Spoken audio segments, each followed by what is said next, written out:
ପାରଳାଖେମୁଣ୍ଡିରେ ଭାଷାତତ୍ତ୍ୱବିତ୍ ପଣ୍ଡିତ ଗୋପୀନାଥ ନନ୍ଦ ଶର୍ମାଙ୍କ 156ତମ ଜୟନ୍ତୀ ପାଳିତ।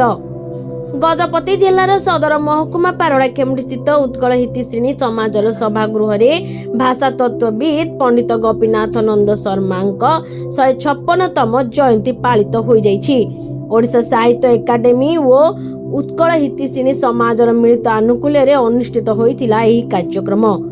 ଗବେଷକ ପୂର୍ଣ୍ଣଚନ୍ଦ୍ର ମହାପାତ୍ରଙ୍କ ଅଧ୍ୟକ୍ଷତାରେ ଅନୁଷ୍ଠିତ ହୋଇଥିବା ଏହି କାର୍ଯ୍ୟକ୍ରମରେ ବିଶିଷ୍ଟ ଅତିଥି ଭାବେ ଓଡ଼ିଶା ସାହିତ୍ୟ ଏକାଡେମୀର ପୂର୍ବତନ ସଦସ୍ୟ ବିଚିତ୍ରାନନ୍ଦ ବେବର୍ତ୍ତା, ଉତ୍କଳ ସମ୍ମିଳନୀ ପାରଳାଖେମୁଣ୍ଡି ଶାଖାର ସଭାପତି ଭରତ ଭୂଷଣ ମହାନ୍ତି, ସମ୍ମାନିତ ଅତିଥି ଓ ଅଧ୍ୟାପିକା ଡକ୍ଟର କଲ୍ୟାଣୀ ମିଶ୍ର ମୁଖ୍ୟ ବକ୍ତା ଭାବେ ଯୋଗ ଦେଇଥିଲେ।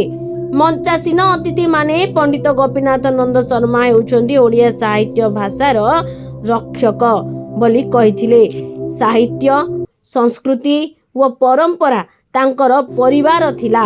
ଉତ୍କଳମଣି ଗୋପବନ୍ଧୁ ଦାସ ପଣ୍ଡିତ ଗୋପୀନାଥ ନନ୍ଦ ଶର୍ମା ଓଡ଼ିଆ ଭାଷା ତତ୍ତ୍ୱବୋଧ ଲେଖିନଥାନ୍ତେ ତାହେଲେ ଓଡ଼ିଆଙ୍କ ସ୍ୱତନ୍ତ୍ର ପରିଚୟ ନଥାନ୍ତା ବୋଲି ନିଜ ନିଜ ବକ୍ତବ୍ୟରେ କହିଥିଲେ। ଏଭଳି ଜଣେ ମହାନ ବ୍ୟକ୍ତିତ୍ୱଙ୍କ ତ୍ୟାଗ ଅବଦାନକୁ ବର୍ତ୍ତମାନର ପିଢ଼ି ଆଦର୍ଶ ଭାବେ ଗ୍ରହଣ କରି ଭାଷା ଓ ସମାଜକୁ ବଞ୍ଚାଇବା ପାଇଁ ଆଗଭର ହେବାର ପଡ଼ିବ ବୋଲି ମଞ୍ଚାସୀନ ଅତିଥିମାନେ ନିଜ ନିଜ ବକ୍ତବ୍ୟରେ କହିଥିଲେ।